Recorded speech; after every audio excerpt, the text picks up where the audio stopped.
Hello and welcome to Pinocchio.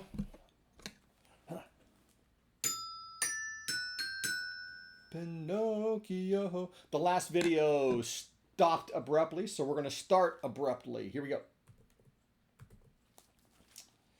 Chapter 22. Pinocchio discovers the thieves, and as a reward for faithfulness, he regains his liberty. Even though a boy may be very unhappy, he very seldom loses sleep over his worries. Remember that he was caught by the farmer for stealing grapes and made to be the watchdog to keep watch over his chickens. The marionette, being no exception to this rule, slept on peacefully for a few hours, till well along towards midnight, when he was awakened by strange whisperings and stealthy sounds coming from the yard. He stuck his nose out of the doghouse and saw 4 slender, hairy animals. They were weasels. Small animals, very fond of both eggs and chickens. One of them left her companions and going to the door of the doghouse said in a sweet voice, "Good evening, Melampo." "My name is not Melampo," answered Pinocchio. "Who are you then?" "I am Pinocchio." "What are you doing here?" "I am the watchdog." "But where is Melampo? Where is the old dog who used to live in this house?"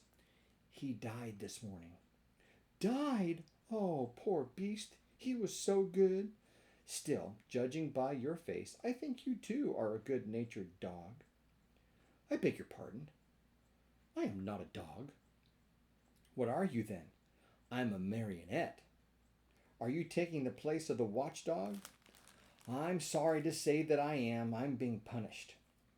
"Well, I shall make the same terms with you that we had with the dead Melampo. I'm sure you will be glad to hear them. This is our plan.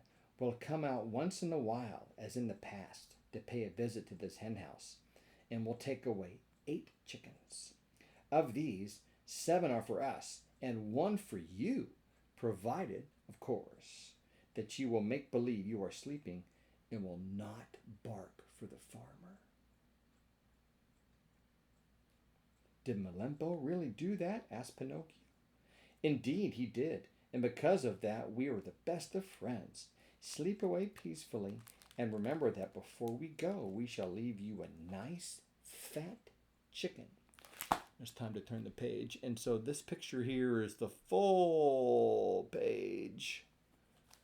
And you see Pinocchio chained to the doghouse, although it looks to me like he's in a city, not in a field with chickens, but I don't know. I'm not the artist. Oh, the sentence is not over yet. Sleep away peacefully, and remember that before we go, we shall leave you a nice fat chicken all ready for your breakfast in the morning. Is that understood?" "Even too well," answered Pinocchio, and shaking his head in a threatening manner, he seemed to say, "We'll talk this over in a few minutes, my friends." As soon as the weasels had talked things over, they went to the chicken coop, which stood close to the doghouse. Digging busily with teeth and claws, they opened the little door and slipped in. But they were no sooner in than they heard the door close with a sharp bang. The one who had done the trick was Pinocchio, who, not satisfied with that, dragged a heavy stone in front of it. That done, he started to bark as if he were a real watchdog. "Bow wow wow! Bow wow!" Zoom in on Pinocchio here. So miserable. But he's doing the right thing, and his misery is about to end. The farmer heard the loud barks and jumped out of bed. Taking his gun, he leaped to the window and shouted, "What's the matter?" "The thieves are here," answered Pinocchio. "Where are they?" "In the chicken coop." "I'll come down in a second."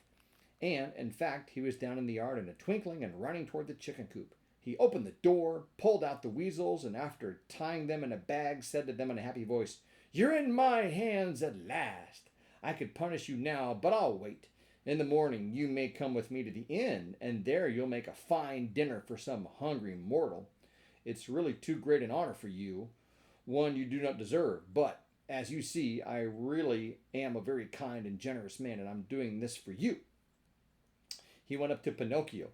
"How did you ever find them so quickly? And to think that my faithful Melampo never saw them in all these years." The marionette could have told then and there all he knew about the shameful contract between the dog and the weasels. But thinking of the dead dog, he said to himself, Melampo is dead. What is the use of accusing him? The dead are gone and cannot defend themselves. Best thing is to leave them in peace. And he's right. Were you awake or asleep when they came? Continued the farmer. I was asleep, answered Pinocchio, but they awakened me with their whispering. One of them even said to me, If you promise not to bark, we will make you a present of one of the chickens. Did you hear that? They had the audacity to make such a proposition to me. For you must know that, though I am a very wicked marionette full of faults, I never have been, nor ever shall be, bribed. Fine boy, cried the farmer, slapping him on the shoulder in a friendly way. You ought to be proud of yourself.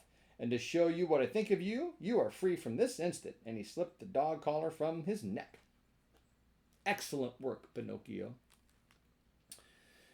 Chapter 23. Oh, I don't want to spoil anything. I'm sorry. I was going to read you the introduction to chapter 23, but it's a pivotal point in the book. You'll have to come back for the next episode. Pinocchio's free. He's off to where was he going? Oh, back to the house of the fairy, because that's where his dad was going to meet him. Anyway, goodbye.